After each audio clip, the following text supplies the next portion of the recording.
Good Morning Business. Le débat. Ben oui, l'économie va bien, Nicolas Dose, encore mieux que prévu même. Le climat des affaires n'a jamais été aussi favorable depuis 2007. Les signaux sont au vert à la DARES. Y a-t-il même eu une crise économique finalement ? C'est un peu comme ça que j'ai envie d'aborder le sujet. C'est pas une crise économique ce qu'on vit. Il n'y a pas eu une récession classique. Ça n'a pas été un phénomène cyclique. On n'a absolument pas observé les éléments qui constituent une crise économique traditionnelle. Ça a été une mise sous cloche de l'économie sur décision administrative pour répondre à un risque de saturation hospitalière. Et en fait, c'est la première fois qu'on vit un truc comme ça dans l'histoire récente. On n'a jamais vécu la décision d'appuyer sur un bouton depuis la présidence de la République en disant on arrête tout. Donc c'était très très compliqué d'estimer les effets, de sous-peser les conséquences de ce que ça allait provoquer. Ah, parce qu'on avait quand même peur que ça crée des dommages. Mais pour l'instant on se rend compte que ce qui a été mis en place par le gouvernement a quand même permis d'éviter ces fameux dommages. C'est le fait du moment où on débranche qui va être compliqué. Et donc on n'a pas vraiment vécu une crise économique. Donc on peut imaginer qu'effectivement on a totalement sous-estimé la capacité de reprise. Et là, on a, donc, vous le disiez, cet indice du climat des affaires qui est au plus haut depuis 14 ans. Il est à 113 points. Sa moyenne de long terme, c'est 100 points. On a eu mercredi l'indice d'activité pour la France du cabinet Markit qui était aussi en hausse. On a un baromètre de la Banque Palatine qui a été fait pour le mouvement des entreprises de taille intermédiaire. Vous avez 97% des patrons d'ETI, 250 à 5000 personnes, qui sont très confiants pour l'avenir. Il y en a 40% qui prévoient qui ont lancé des projets de croissance externe, 20% qui veulent le faire. Le chômage partiel. On était à 3 millions de salariés du privé en chômage partiel, c'était au mois d'avril. Et là, le ministère du Travail nous dit hier qu'on est tombé à 2,3 millions de chômage partiel au mois de juin. Et on peut dire à la limite que, même si ce n'est pas une bonne nouvelle, la difficulté de recrutement, ça prouve qu'il y a une vraie dynamique. Donc il y a une vraie reprise qu'on a probablement sous-estimée. Et si on se fie à ce qui s'était passé au troisième trimestre de l'an dernier, finalement l'histoire confirme qu'on n'était pas forcément bien équipé pour estimer tout ce qui s'est produit. Après, c'est vrai que quand j'ai fait ma revue de presse ce matin, que j'ai vu ce qui se passait en Grande-Bretagne sur le front du virus et en Israël, là, ça a et au Portugal. Là, ça a un petit peu quand même douché. Avec le variant D. Il faut se faire vacciner, parce que si vous ne vous faites pas vacciner, vous risquez d'attraper le variant D.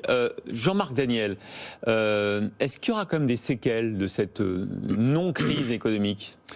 Il y aura des séquelles en ce sens que le capital physique n'a pas été détruit, mais le capital financier a été ébranlé.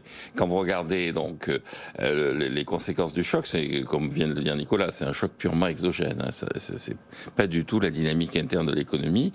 Et donc dès qu'on arrête la raison pour laquelle on a arrêté l'économie, en tout cas dès qu'on arrête d'envisager de pouvoir arrêter de nouveau l'économie, c'est-à-dire dès qu'on arrête la perspective de refaire un confinement, mais tout repart. Dès qu'on confine et qu'on arrête.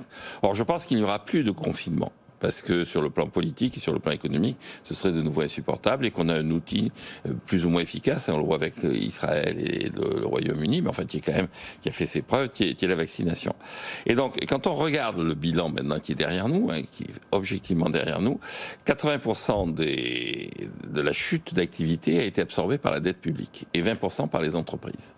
Et donc maintenant, un des enjeux, c'est comment est-ce qu'on va solder ces 80% et ces 20%. Et les entreprises, elles l'ont subi au travers d'une perte de fonds propres.